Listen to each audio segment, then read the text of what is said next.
I think it's just a great basketball place. It's more than just basketball here. I'm from LA, so coming back home is something that I didn't want to pass up on. I think we're just so bought into basketball that people really rally around women's basketball here. They have for a long time. There's an emotional attachment to our players. You'd have to know our background. The reason we've been able to maintain where we're at is because of this guy. The state of Iowa is well known for women's basketball in particular. A lot of rich history here. And I get asked the question a lot, why did you choose women's basketball to coach? That's just who we are. Sprinting down the floor like these two did, they ain't many want to gravitate to that. That's what winning's all about in practice. From there to there, it was one dribble, maybe 1.5 dribble, and then she was busting her tail getting down there. Good job, good job. Middle Tennessee's all-time winningest coach on the men's and women's side. What would you attribute your personal success to?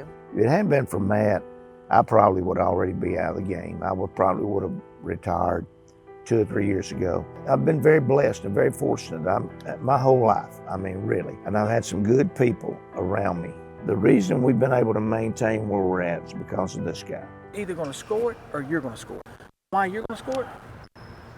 Because they're going to double and triple her. So it's probably gonna be your man, or your man, because you're a freshman and you're a freshman too. They're gonna back off and see if y'all got any grit, see if you got any heart, see if you got any guts. That's what they're going to do. Matt, what is it like coaching alongside your dad? It's hard. You know, it's different, it's great. I get to go to lunch with my dad every single day. That's something that I'll cherish for the rest of my life. Every morning, first person I talk to after I talk to my wife and kids, he calls me on the phone. We're talking about what the day holds. Before we go to bed at night, we talk about what practice was that day. At a low point in my life, when I was let go at the University of Mississippi, really didn't know where my next step was, and I'm on an airplane to watch them play with our president. He says, I know where you're going to be. You're going to be at Middle Tennessee. Well, I don't even think he's had a discussion with Dad about it. So then Dad and our president talk about it, and about 3 weeks later, my wife and I are getting married. I'm walking down the aisle with my wife. We get married, we say I do. I'm coming back down the aisle, and Dr. McPhee is sitting on the second row at our wedding, and he steps out and grabs my hand and said, I just approved your hire to Middle Tennessee.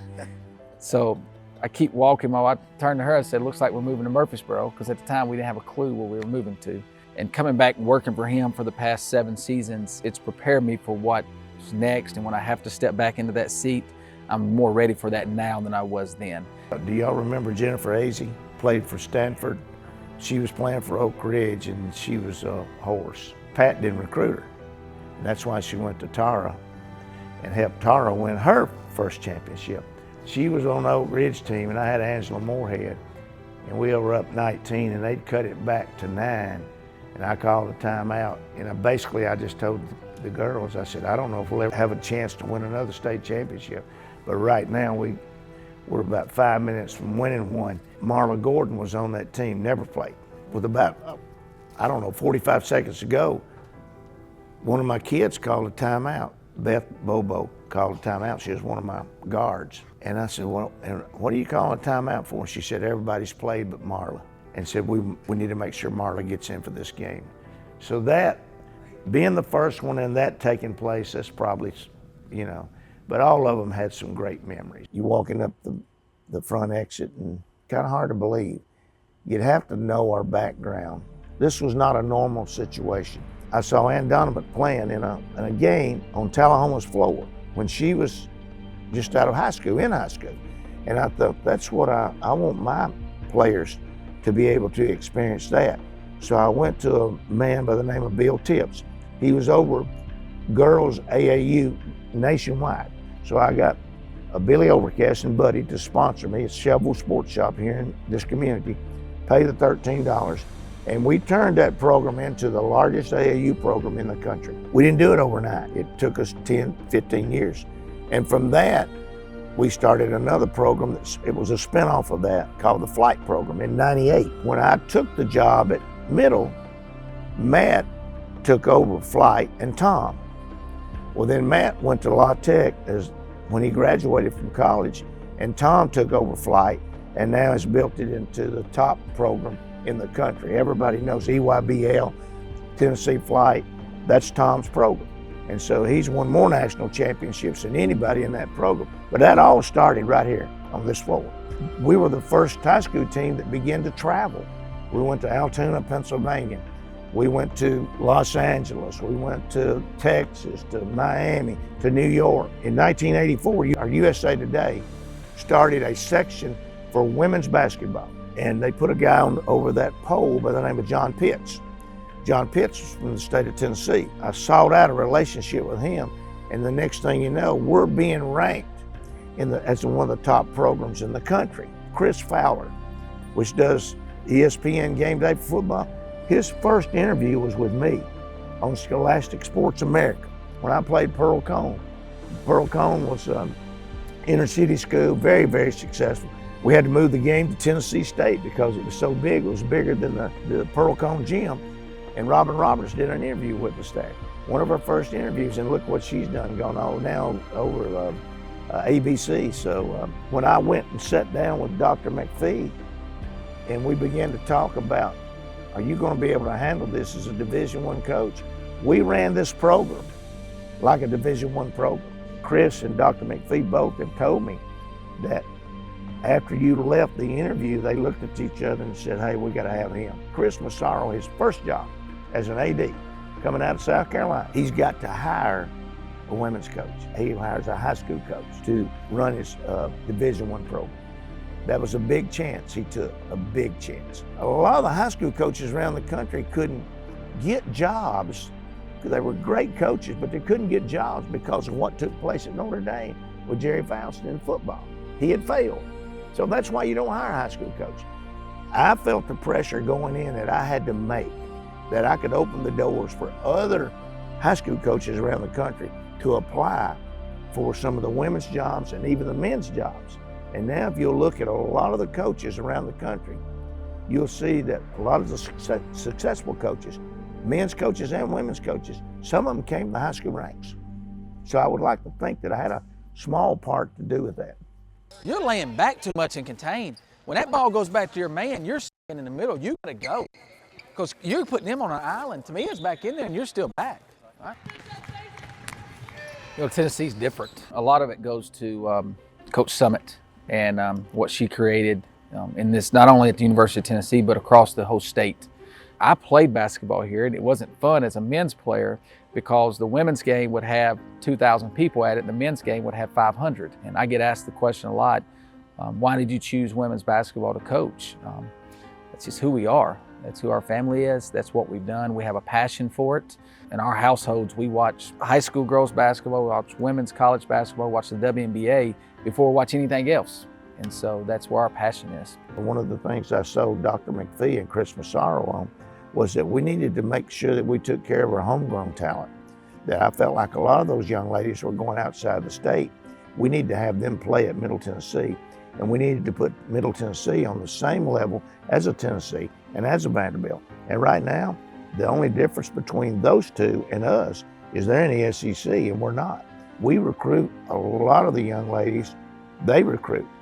They get some of them, we get some of them. Now when Pat was here, it was a lot different. Pat got whoever she wanted. And everybody in the state knew that. You've seen the changes now. We got several international players. And you see a lot of your programs that are going international. Well, Matt's contacts there were unlimited, and we were not taking full advantage of Matt and his contacts. Several young ladies have been all-stars, and one just drafted. Feel like Nasia may get drafted this year. I think she's one of the top 10 players in the country. Just about everybody that I come in contact with talks about MTSU women's basketball team.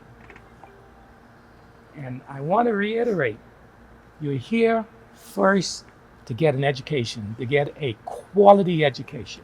That's number one. Secondly, you're here to have a great experience in the highest level of NCAA Division I women's basketball. How many presidents comes to a women's basketball practice? You probably can count. There's 366 Division I schools. You probably can count that on one hand. How many presidents even know that they got a women's basketball program? Because they're more worried about the academician side. Our president worries about the academia side, but he also knows that it's important what goes on with football, men's basketball, women's basketball, baseball. He knows that.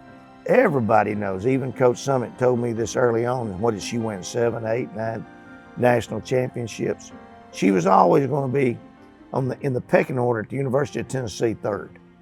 No matter what happened, it's going to be football, men's basketball, and then women's basketball. Chris Massaro does not treat our girls any different than he treats our football players.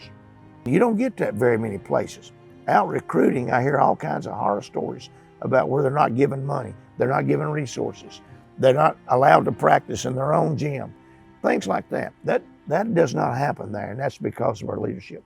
Clock running down, 3, 2, 1. Count it, baby. Raiders win, 73-62. A lot of people talk about, I want to grow the game, I want to do this, I want to do that. I sent out 100 emails this week about scheduling for next year, and I've received one response, and it was, we have zero interest in playing you. We try to play everybody that we can play, but it's very hard because people won't play. Jeff Walls is one of those coaches that he puts his team out there and brings them to Murfreesboro to play us in front of 7,000, 8,000 people. And we won the game, which gave us confidence to play them in the NCAA tournament. The same thing goes for Kelly and John. They didn't have to play us at Tennessee, but Kelly felt like it was what was right for the game, what was right for the state of Tennessee, because the year before we were ranked over them the whole year in the top 25. And Kelly felt like for the two programs in the state that are women's basketball hungry, that love the sport, let's do a 4-year contract. We have so much respect for those people that even Iowa State that we're playing this year, Purdue that we're playing this year, Kansas State, they don't hesitate to play us. And do we win those games? Who knows? But it gives us a great chance to put our program somewhere where it needs to be at the top. It's this month. We play some exhibition games. Who are you cheering for? Who? You better. Dad, I'm tired. But you gotta finish it out. You can't get tired on us. I know how to keep a balance. Okay, good job. Better go break it down with them. Go. Go. You know, if you know anything about me, the most important thing in my life is my wife and my 3 sons and their kids.